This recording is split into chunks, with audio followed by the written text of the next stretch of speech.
Hi there!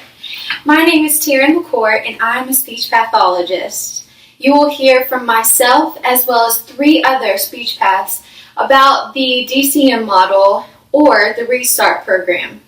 We're very excited that you're joining us and we hope that you are too.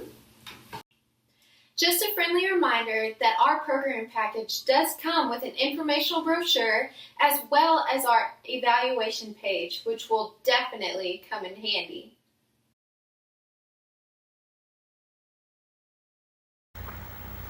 Hey guys, I'm Christy and I would like to talk to you about the Restart program, which is heavily based on the demands and capacities model.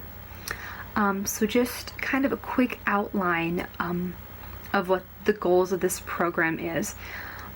It suggests that positive changes in the motoric, linguistic, socio-emotional, and or cognitive function in a child who stutters in the environment will lead to a reduction of or recovery from stuttering. So this program aims to achieve a balance between the demands of communication and the child's capacities. To start with the evaluation, SLPs strive to identify the moments of communication when the child feels a lot of pressure or stress. And then depending on what is necessary, the speech therapy provided will either target behavior changes, coping with emotions, and skills training, and or even modeling slower or more relaxed speech. Let me provide a quick overview before diving into any specifics. First, SLPs will address the environment of the child. This is going to be done in accordance with reducing demands, which may be self-imposed by the child or imposed by the communication environment. The demands found are then going to be reduced through counseling and training of the parents, of the siblings, teachers, the child himself, or other important figures in the child's life. The goal is to create on a more frequent basis settings in which the child can speak fluently in accordance with his capacities. This further encourages the child to speak, which is going to promote the learning process.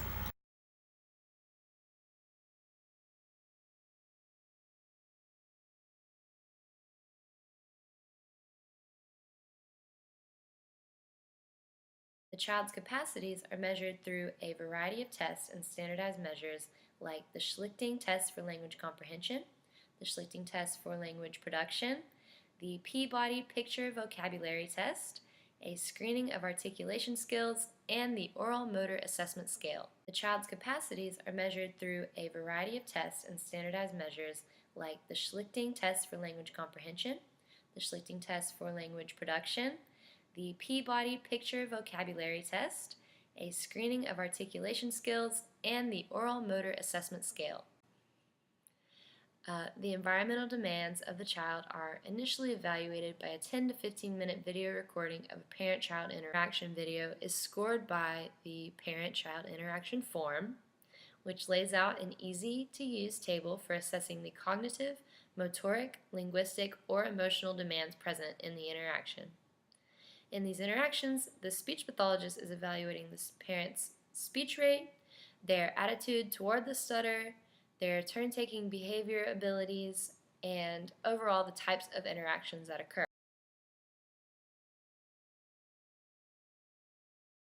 Hi, my name is Hannah Wright, and I am going to go over some of the treatment that's involved with the DCM. So, while I'm going over this, it's really important to keep in mind what the big idea of this therapy and treatment is, and that is positive changes in the child. The first session that follows the parent and child eval is the parent session, and this is where just the parent or caregiver or caregivers come to, and we really talk about any concerns the parents might have, any expectations they might have, what exactly they're looking for. This gives us some sort of foundation between all of us, and so they can understand what's going on. Also, what is brought up is the test results from the eval, and we'll explain exactly what they mean and what type of observances that we had. Another thing that we will bring up and explain is the homework that is involved with this model. And that's what's so cool about it, is it gives us an idea about what's happening outside of therapy. And Two of the things that we will bring up are the logbook and the special time between the child and the parent.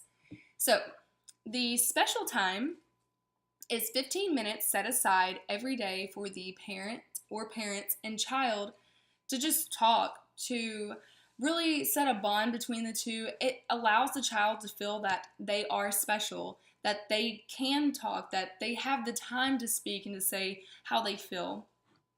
And the logbook is really just a dialogue for the parent to write down how therapy went that week. What exactly? The first 8 or 10 minutes of this session will be parent and child interaction. And during this time, we will take notes, observe, see what's happening exactly, and we'll also take a look into that logbook to get an idea of what happened the week before. So, after the playtime, we'll kind of get the parent to explain what happened the week before and maybe even get them to demonstrate the therapy that they used the week before.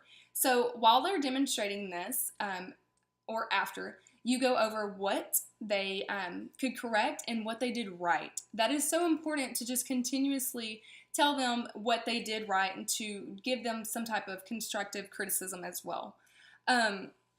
So the way that we will introduce the new therapy for the next week is we will actually demonstrate the therapy that we want them to implement the upcoming week.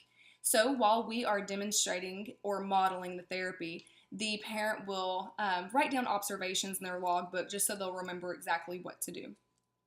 So after we finish, the parent will then mimic what we just did.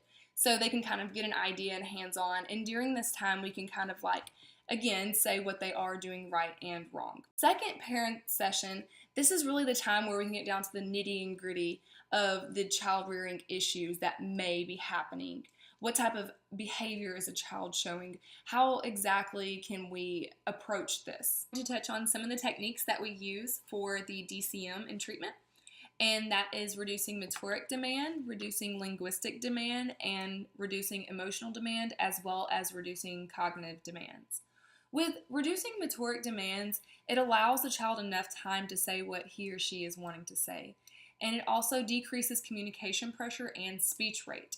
So one way that we can introduce this to the parents are telling them about making a talking stick to use at the dinner table. As long as the child has the stick in their hand, they have however much time they need to say the story or whatever they're wanting to say.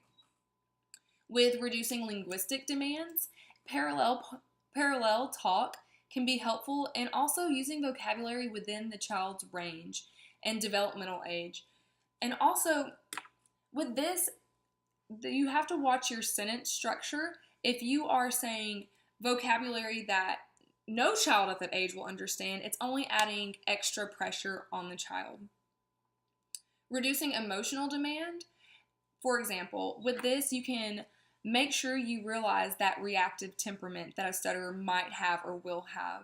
And also, reducing cognitive demands can be achieved by focusing on what the child is saying and ask one question at a time.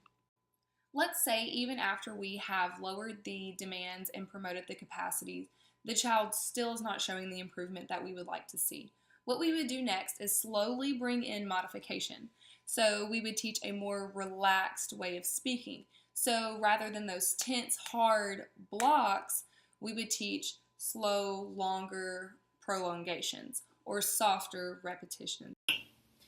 Once we've created the least restrictive environment for the child and they've met all of their goals, we will set up appointments every 3 months with the child for 21 months.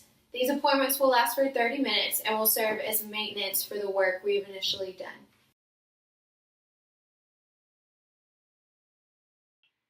Well, everyone, that was a lot of learning. After the credits, your instructor will have a time for questions where you can ask anything that's on your mind. We really appreciate you joining us today, and we hope you had a wonderful time.